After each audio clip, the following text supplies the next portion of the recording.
नमस्कार विद्यार्थियों, श्रीमती मोरी देवी तापड़िया कन्या महाविद्यालय जसवंतगढ़ के YouTube चैनल पर मैं आपका हार्दिक स्वागत करता हूं। मैं प्रवक्ता चंद्र प्रकाश गुर्जर। ये क्लास हमारी इतिहास विषय की होगी बीए द्वितीय वर्ष के छात्रों के लिए। तो बीए द्वितीय वर्ष के छात्रों में हम निरंतर सल्तनत काल पढ़ रहे हैं और सल्तनत काल के दौरान हम गुलाम वंश पढ़ रहे हैं। गुलाम वंश के शासकों में हम कल हमने नासिरुद्दीन महमूद को पढ़ा, जिनका शासन 1246 ईस्वी से लेकर 1266 ईस्वी तक रहता है और उनकी मृत्यु के पश्चात बलबन शासक बनता है और बलबन के द्वारा नासिरुद्दीन महमूद के कार्यकाल में क्या कार्य किया जाता है और किस तरह की सेवाएं दी जाती है उसके बारे में हमने कल पढ़ लिया है। तो आज हम गुलाम वंश के शासकों में बलबन को पढ़ेंगे, जिनका शासनकाल 1266 ईस्वी से लेकर 1287 ईस्वी तक रहता है। तो हम बात करते हैं बलबन की। तो इन बलबन के बाल्यावस्था की बात करें तो बलबन एक इलबारी तुर्क थे और इनके पिता 10,000 खान परिवारों के मुखिया खान थे, जो मुखिया थे, और मंगोलों के द्वारा बलबन को गुलाम बना लिया जाता है और गुलाम बनाने के पश्चात मंगोलों द्वारा इन्हें बेच दिया जाता है। तो ख्वाजा जमालुद्दीन द्वारा इन्हें खरीदा जाता है और ख्वाजा जमालुद्दीन गजनी से लेकर इन्हें दिल्ली आते हैं और दिल्ली में शासक इल्तुतमिश से इनका परिचय होता है और इल्तुतमिश के द्वारा बलबन को खरीद लिया जाता है। और बलबन की प्रतिभा और क्षमताओं से इल्तुतमिश काफ़ी प्रभावित होते हैं और शासन में इनको हिस्सा दिया जाता है और इल्तुतमिश के द्वारा ही इन्हें चालीसा का सदस्य बनाया जाता है। जो हमने पढ़ा था, इल्तुतमिश के द्वारा तुर्क चहलगानी चालीसा का जो गठन किया जाता है उसमें बलबन की नियुक्ति भी की जाती है। अमीर तुर्कों में जो विशेष अमीर तुर्कों में जो 40 व्यक्ति थे उनमें से बलबन का भी नाम आता है। अब बात करते हैं इल्तुतमिश के पश्चात बैराम शाह को शासन बनाने में बलबन का अत्यधिक योगदान रहा है। तो बैराम शाह के द्वारा बलबन को हांसी की जागीर दी जाती है।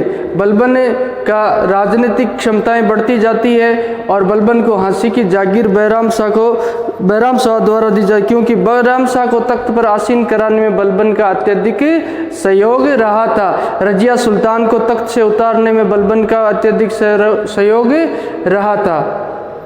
तो बैराम शाह द्वारा इन्हें हांसी की जागीर दे दी जाती है। अब बात करते हैं नासिरुद्दीन महमूद के समय। नासिरुद्दीन महमूद को भी शासक बनाने में बलबन का अत्यधिक योगदान रहा था और उन्होंने तख्त सिंहासन पर नासिरुद्दीन महमूद को बिठाया और नासिरुद्दीन महमूद के समय के दौरान वास्तविक संस्थापक वास्तविक शासक के तौर पर बलबन द्वारा ही शासन किया जाता है। अब बलबन द्वारा शासन किया जाता है तो नासिरुद्दीन महमूद, जिनका शासन हमने पढ़ा था कल, 1246 से लेकर 66 ईस्वी तक इनका शासनकाल रहता है। तो नासिरुद्दीन महमूद द्वारा इन्हें उलुग खां की उपाधि प्रदान की। इनसे काफ़ी प्रभावित होके और ये नायब ममालिकात का पद दिया जाता, जो वजीर जो मुख्य सलाहकार राजा का होता है। और दिल्ली सल्तनत के में जो इनका नासिरुद्दीन महमूद के समय बलबन को अत्यधिक अनुभव प्राप्त होता है और शासन की गतिविधियों से ये पूर्ण भांति परिचित हो जाए और कूटनीतिक तरीके से और अच्छी तरीके से शासन करने में सफल होते हैं। अब नासिरुद्दीन महमूद की बीमार होने के पश्चात मृत्यु हो जाती है। हालांकि उनकी मृत्यु विवादास्पद रहती है। कुछ इतिहासकार कहते हैं कि बलबन ने उन्हें जहर विष देकर उनकी हत्या कर दी थी सिंहासन पर बैठने के लिए, तख्त को प्राप्त करने के लिए। लेकिन कुछ इतिहासकारों का ऐसा नहीं मानना है कि बलबन द्वारा उनकी हत्या की गई। तो राज्यारोहण बलबन का हो जाता है सिंहासन तख्त पे। बलबन बड़ी आसानी के द्वारा बैठ जाते हैं, क्योंकि नासिरुद्दीन महमूद के कोई पुत्र नहीं था जो उत्तराधिकारी का दावा करे, इसलिए नासिरुद्दीन महमूद के पश्चात बलबन गद्दी पर बैठ जाते हैं। और बलबन द्वारा ये भी बात फैलाई गई कि नासिरुद्दीन महमूद मुझे प्यार से पुत्र कहते थे, अपना पुत्र कहते थे। नासिरुद्दीन महमूद को अपनी पुत्री का विवाह भी 1249 ईस्वी में बलबन के द्वारा किया गया था। बलबन द्वारा तख्त सिंहासन पर बैठते ही सबसे पहले कार्य किया जाता है, ताज की प्रतिष्ठा पुनर्स्थापित की जाती है। जो शासक की राजा की गरिमाएं गिर चुकी थी और शासक के अमीर तुर्कों के हाथ की कठपुतली बन चुका था, अपना शासन स्वयं नहीं कर सकता था, तो जो जनता और अमीर सरदारों तुर्कों के मध्य जो शासक का भय था वह निकल जाता है, बादशाह का भय है वो निकल जाता है। तो उस भय को पुनर्स्थापित करने का काम बलबन के द्वारा किया जाता है। ताज के प्रति समर्पण की भावना अपने सरदारों में पुनः जगाई जाती है। तो इस दौर में ताज की पुनः प्रतिष्ठा कायम करने में बलबन के द्वारा राजत्व का सिद्धांत दिया जाता है। बलबन द्वारा राजत्व का सिद्धांत दिया जाता है, उसके द्वारा परिभाषा दी जाती है कि राजा कौन होता है, शासक कौन होता है, बादशाह कौन होता है और किसके द्वारा बादशाह प्राप्त की। तो उसने राजत्व सिद्धांत दिया, तो अपने आप को उसने जो ईरानी पौराणिक योद्धा है आपरासियाब उसका वंशज अपने आप को बताया कि हमारे उसने कहा कि ईश्वर जो होता है खुदाए नाइब खुद को अपने आप को बताया, खुदाए नाइब ईश्वर का प्रतिनिधि अपने आप को बताया। और उसने कहा कि ईश्वर द्वारा शासन करने का अधिकार श्रेष्ठ व्यक्तियों को ही दिया जाता है, नीच कुल और अधम जाति के व्यक्तियों को नहीं दिया जाता। श्रेष्ठ जाति के लोगों द्वारा ही शासन किया जा सकता है। वह तुर्क अपने आप को श्रेष्ठ जाति का मानता था और सिंहासन का हकदार मानता था, शासन करने योग्य मानता। निम्न कुल के व्यक्तियों को वह शासन का अधिकार नहीं मानता था। तो उसने संपूर्ण प्रभुत्व संपन्न निरंकुशवादी राजत्व सिद्धांत दिया कि राजा ही सबसे समर्थक होगा और राजा निरंकुश होगा, राजा को फैसले करने का पूर्ण अधिकार होगा। और ताज की प्रतिष्ठा पुनः स्थापित करने के लिए उसने दरबार में दरबारी अनुशासन लागू किया। कहते हैं कि उसने मद्यपान अपने अमीर सरदारों और अधिकारियों के मद्यपान निषेध कर दिया दरबार में, और अपना शासक बनने के पश्चात उसने एक सामान्य पोशाक सबके लिए लागू कर दी और दरबार के नियमों का निर्धारण कर दिया। दरबार में हंसी ठिठोली पूर्ण तरीके से बंद कर दी। और कहते वह बलबन अपने चारों तरफ नंगी तलवारें लिए हुए जो बलवान व्यक्तियों को, जो अंगरक्षकों का दल हमेशा अपने साथ खड़ा रखता था।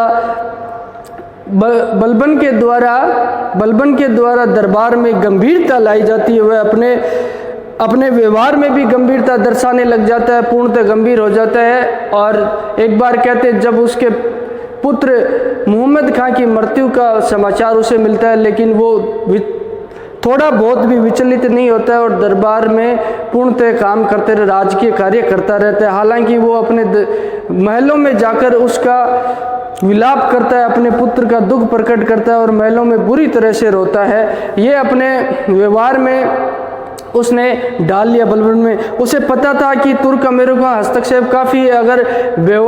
अगर राजा शासक की प्रतिष्ठा को पुनः कायम करना तो इन गंभीर व्यवहार का करना ही उचित होगा। अनुशासन लागू कर दिया उसने और ईरानी सभ्यता और ईरानी जो नाम और ईरानी त्योहारों को उन्हें बहुत तवज्जो दी। और एक जो ईरानी परंपरा सिजदा उसके द्वारा शुरू की जाती है, जिसमें दरबार के अंदर शासक बादशाह के समक्ष सभी लोग झुककर उसका अभिवादन करेंगे। और पैबोस प्रथा भी उसके द्वारा शुरू की जाती है, जिसमें सभी शासक के पैर चूमकर उसका अभिवादन करेंगे। और नौरोज का त्यौहार भी उसके द्वारा ईरानी त्यौहार दरबार में मनाया जाने लगता है। कठोर नियम और रस्में उसके द्वारा लागू कर दी जाती है ताज की प्रतिष्ठा पुनः स्थापित करने के लिए और जनता और अमीर सरदारों के मन में पुनर्भय स्थापित करने के लिए इस तरह का कार्य उसके द्वारा किया जाता है। एक बात की बात है, कलर्क का विवाद होता है। वो हिंदू जाति से काफ़ी घृणा करता था और उसने एक कलर्क किसी मुस्लिम अधिकारी के द्वारा एक हिंदू कलर्क को नियुक्त कर दिया जाता है सरकारी कार्मिक के रूप में। तो उस पर बलबन के द्वारा उसे काफ़ी फटकार लगाई जाती है और कई बातें उसको सुनाई जाती है। इस बात का विरोध किया जाता है। बलबन द्वारा एक बार किया गया, जब वह अपने साथी को कहता है कि जब मैं किसी भी नीच कुल के व्यक्ति को देखता हूं तो अनायास ही मेरा हाथ तलवार की तरफ चला जाता है और मैं उसकी गर्दन काटने को व्याकुल हो जाता हूं। बलबन ने अपने आप को सबसे श्रेष्ठ जाति का बताया और राजत्व सिद्धांत दिया। अब चालीसा जो दल बनाया गया था, चालीसा का दमन किया जाता है, इसके द्वारा चालीसा का गठन किया गया था इल्तुतमिश के द्वारा। इल्तुतमिश के द्वारा जो आपको पता कुतुबुद्दीन ऐबक का दामाद था। 1211 ईस्वी से लेकर 36 ईस्वी तक इसने शासन किया। आराम शाह के पश्चात आराम शाह को गद्दी से हटाकर इल्तुतमिश के द्वारा शासन किया। तो उस वक्त उन्होंने अपने वफादार लोगों का जो दल तैयार किया था अपने इर्द गिर्द, उसे चालीसा तुर्क ए चहलगानी का नाम भी दिया गया, जिसे तुर्क ए चहलगानी भी कहा जाता है। तो इस दल के लोगों की निरंतर शक्तियां बढ़ती जा रही थी और राजकार्य में इनका अत्यधिक हस्तक्षेप होता जा रहा था, क्योंकि बलबन स्वयं खुद इस दल का सदस्य रहा हुआ था। उसे पता था कि किस तरह इन्होंने शासकों को तख्त से, सिंहासन से हटाया और अपनी मनमानी और मर्जी की थी। तो अगर शासन को सही ढंग से सुचारू करना होगा तो इन लोगों का खात्मा करना ही आवश्यक था। बलबन ने सबसे पहले इन लोगों पे अपनी नज़र डाली और चालीसा के दमन करने का निश्चय किया। तो कुछ घटनाएं घटित होती है जिसमें मलिक बकबक बदायूं का गवर्नर था। मलिक बकबक के द्वारा क्या किया जाता है? मलिक बकबक के द्वारा अपने नौकर को पीट कर उसकी हत्या कर दी जाती है। जब ये बात बलबन के पास पहुंची, बलबन द्वारा उचित अवसर मानकर इस जो अमीर सरदार और तुर्क का दमन करने का कार्य किया जाता। तो मलिक बकबक के द्वारा किसी खुले दरबार में खुली जगह कोड़े, जनता के सामने कोड़े लगवाए जाते, ताकि इनकी बढ़ती जो महत्वाकांक्षा है उन पर रोक लगाई जा सकते। ऐसा ही वाकया होता है हेबात का, जो अवध का शासक होता है, अवध का सूबेदार होता है। हेबात खान के द्वारा दारू के नशे में एक व्यक्ति की हत्या कर दी जाती है। तो जब ये बात बलबन के पास पहुंची तो बलबन अपने न्यायिक सिद्धांत के अनुसार राजा निरंकुश प्रभुत्व संपन्न राजत्व सिद्धांत के अनुसार संपूर्ण प्रभुत्व संपन्न निरंकुशवाद वह न्याय उस महिला को न्याय देता है और जिस व्यक्ति की हत्या की जाती है उसकी पत्नी विधवा को इसको सौंप दिया जाता है, इसको कोड़े लगाए जाते हैं और हेबात खान द्वारा 20,000 टंके देकर उस महिला से अपना पीछा छुड़ाया जाता है, माफ़ी मांगी जाती है। 20,000 टंका उसको जुर्माना दिया जाता है। किसके द्वारा? हेबात खान द्वारा। इस तरह बलबन के द्वारा अमीर तुर्कों की बढ़ती हुई शक्ति का दमन कर दिया जाता है। इसी तरह अमीन खां को बंगाल के अभियान के लिए भेजा जाता है। बंगाल का शासक होता है तुगरिल खां, सूबेदार होता है और अमीन खां उसे पराजित करने में असफल हो जाता है। अमीन खां पराजित होकर लौटता है तो बलबन के द्वारा इसे अयोध्या के फाटक पर लटका दिया जाता है, मार के इसको दंड दिया जाता है, ताकि इनकी महत्वाकांक्षाएं और अमीर तुर्कों की शक्ति धीरे धीरे कम कर दी जाए। इसी तरह शेर खां, इसका चचेरा भाई था, उसकी भी महत्वाकांक्षाएं बढ़ रही थी और शासन में अत्यधिक हस्तक्षेप हो रहा है, तो शेर खां की भी बलबन के द्वारा विष देकर हत्या करवा दी जाती है। गुप्तचर विभाग का संगठन बलबन के द्वारा अपने शासन को सुदृढ़ता प्राप्त करने के दिल्ली की तख्त को, सिंहासन को मजबूती प्रदान करने के लिए एक गुप्तचर विभाग का गठन किया जाता है, जिसे पुराने काल में, गुप्त काल में संवाददाता भी कहा जाता था। क्या कहा जाता था? संवाददाता भी कहा जाता। जो दूर दराज के क्षेत्रों से सही सूचनाएं बलबन को भेजते, ताकि उसकी जो सल्तनत है वह पूर्ण रूप से सुदृढ़ रहे और हर कोने से उसे तुरंत खबर मिलती जाए कि कौन अधिकारी उसकी वफादारी कर रहा है, वफादारी नहीं कर रहा है। तो संवाददाता नियुक्त कर दिए जाते हैं और सैन्य अधिकारियों से उन्हें मुक्त कर दिया जाता है। अगर कोई संवाददाता सही सूचना नहीं देता तो उसके खिलाफ उसने एक बार संवाददाता मलिक बकबक के खिलाफ सही जवाब नहीं देने पर उस संवाददाता को इसने सूली पर चढ़ा दिया था।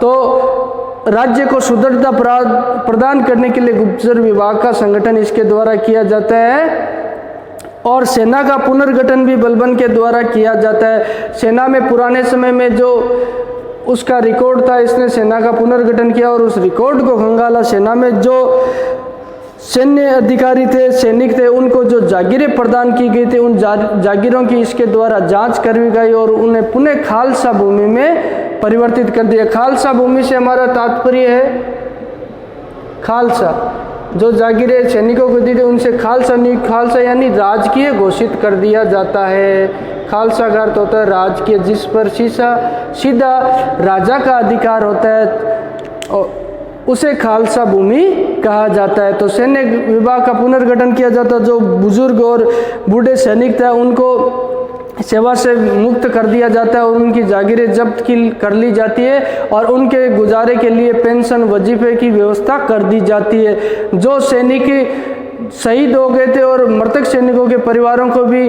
उनकी आय की व्यवस्था किसी गांव के टैक्स से कर दी जाती है। गांव की आय उनको सुपुर्द करके और उनकी भूमि को भी खालसा नियुक्त कर दी जाती है। हालांकि सैनिकों द्वारा अपने जो बलबन का एक मित्र था दिल्ली का काजी, उसके समक्ष ये शिकायत दर्ज की जाती है और बलबन को उसके द्वारा सुझाव दिया जाता है। उस सुझाव के पश्चात उसने मृत सैनिकों के परिवारों को रिहाई दे दी और उनको उनकी जागीरें पुनः लौटाई थी। इस तरह से गुप्तचर विभाग, सैन्य विभाग का पुनर्गठन किया जाता है और एक नया ही विभाग दीवान अर्धसैन्य विभाग की स्थापना बलबन के द्वारा की जाती है और उसमें इमादुल मुल्क को सैन्य विभाग का प्रमुख नियुक्त किया जाता है। सेनापति नियुक्त, सेनाध्यक्ष नियुक्त किया जाता है। इमादुल मुल्क के द्वारा सैन्य विभाग में कई तरह की सुधार किए जाते हैं क्योंकि उनको पता था कि दिल्ली सल्तनत की जड़ें अगर किसी पर टिक सकती तो वो मजबूत सेना ही उसका आधार होगी और सेना में कई तरह के सुधार किए जाते। अब बलबन के समय बात करते हैं विद्रोह की। तो विद्रोह की बात करते तो किन किन क्षेत्रों में ज़्यादा, जिन क्षेत्रों में विद्रोह हुआ था कटेहर, दोआब, अवध, बुंदेलखंड, बदायूं, अमरी, पटियाला और कांपिल में विद्रोह हो गए। वहाँ के शासकों ने केंद्रीय सत्ता की कमजोरी को देखते हुए कर देने से मना कर दिया क्योंकि जो केंद्रीय शक्ति थी, ताकत थी, सेंटर पावर थी, वो कमज़ोर हो गई थी आपसी उत्तराधिकारी संघर्षों में और मंगोलों के निरंतर आक्रमण के दौरान।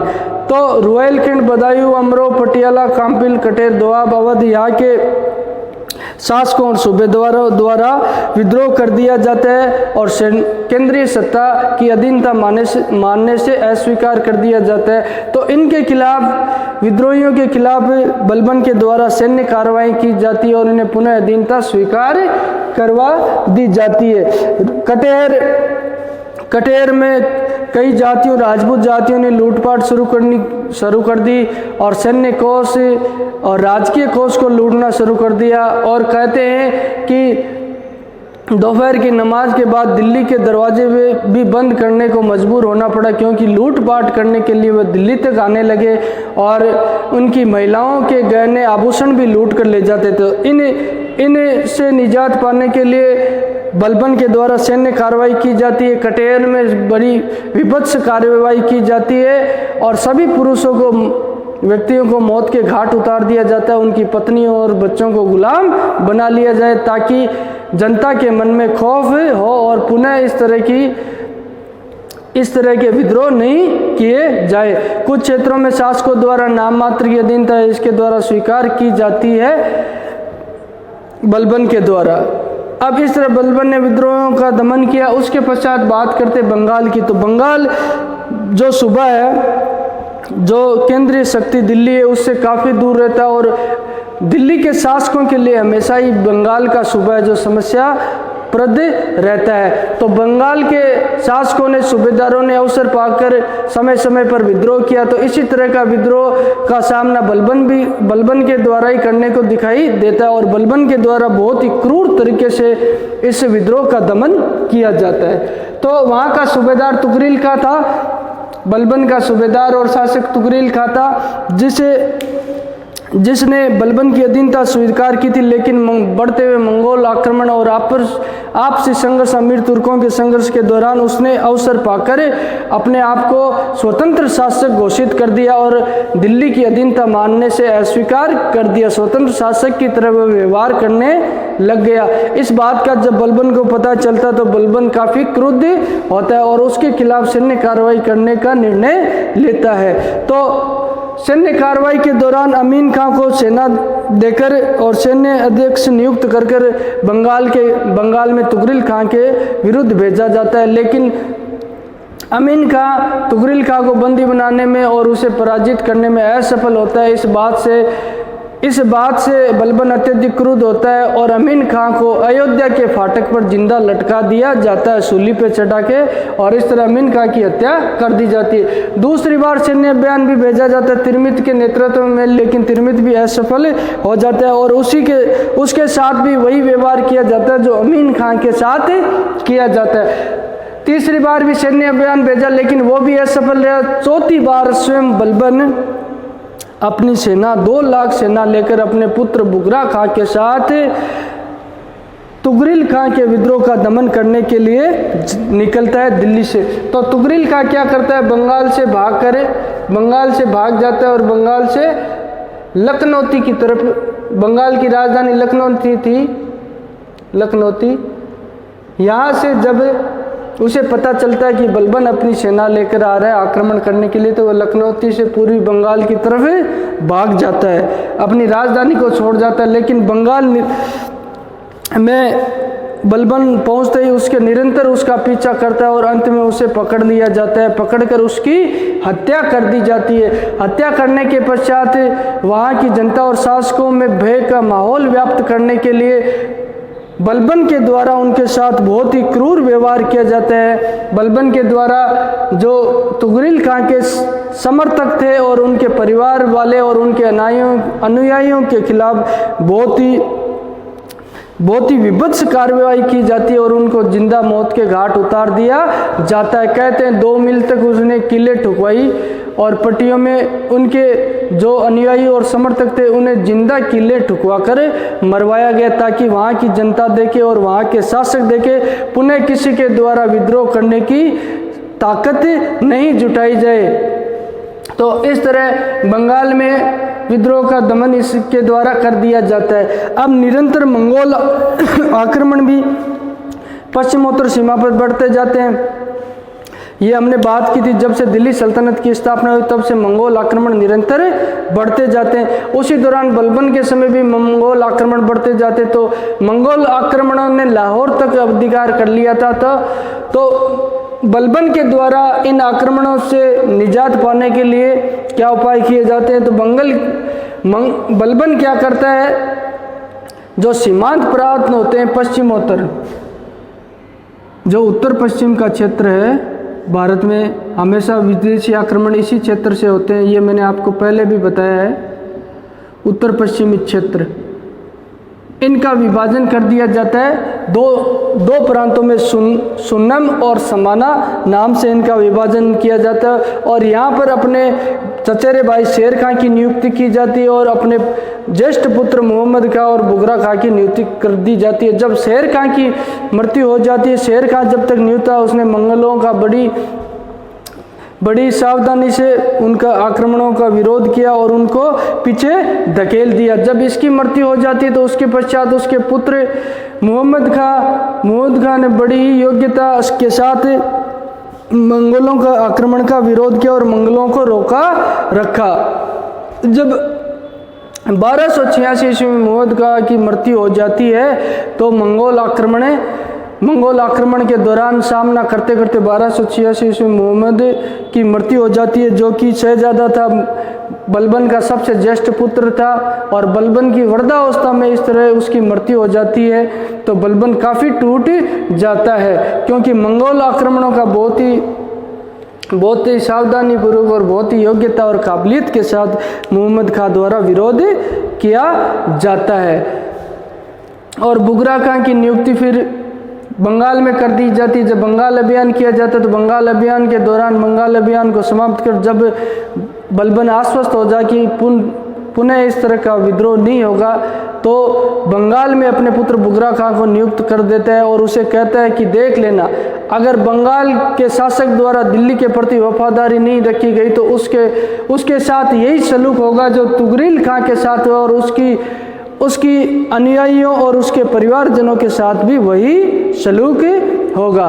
तो मोहम्मद खां को बलबन ने अपने जीवन में उत्तराधिकारी घोषित कर दिया था, लेकिन इस असामी की मृत्यु होने के पश्चात उत्तराधिकारी का संकट उसके सामने आ गया और उसने उसके पुत्र मोहम्मद खां के पुत्र को उत्तराधिकारी घोषित किया। लेकिन अमीर तुर्कों ने उसकी जगह जो तुगरिल खां का पुत्र था केकुबाद, उसको उत्तराधिकारी घोषित किया और उसे शासक बनाया था। जब ऐसमय मोहम्मद खां का निधन हो जाता है, जब ये समाचार हमने पीछे भी बताया था कि बलबन को अपने दरबार में मिलता है, तो बलबन राजकार्य के दौरान दरबार में बैठा रहता है और दरबार की मान मर्यादा को रखते हुए किसी तरह का शौक दरबार में प्रकट नहीं करता है और गंभीर व्यक्तित्व को दर्शाता है, जिसके पश्चात वह अपने महलों में जाकर शहजादे की मृत्यु का दुख और विलाप करता है और बुरी तरह से रोता है और रात के समय कहते हुए अपने कपड़े फाड़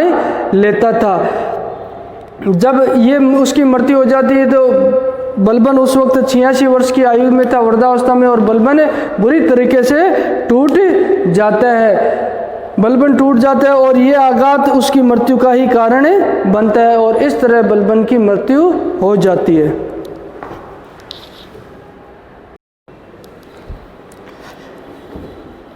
आज की क्लास में हमने गुलाम वंश के शासक बलबन के बारे में पढ़ा है और पीछे की क्लास में हमने नासिरुद्दीन महमूद के बारे में पढ़ लिया था। आगे की क्लास में हम केकुबाद और क्यूमर्स के बारे में पढ़ेंगे। आज हमने पढ़ा है कि बलबन के द्वारा किस तरह के दिल्ली सल्तनत तख्त को पुनः प्रतिष्ठा प्रदान की जाती है और किस तरह राजत्व का सिद्धांत दिया जाता है और जो दरबार में गंभीर व्यवहार उसके द्वारा कठोर नियम और रस्में लागू की जाती है, चालीसा का दमन किया जाता है, गुप्तचर विभाग की स्थापना की जाती है, विद्रोहियों का किस तरीके से दमन किया जाता है, चालीसा का दमन करने के पश्चात बंगाल अभियान किया जाता है और बंगाल को अपने अधीनता कैसे स्वीकार करवाई जाती है।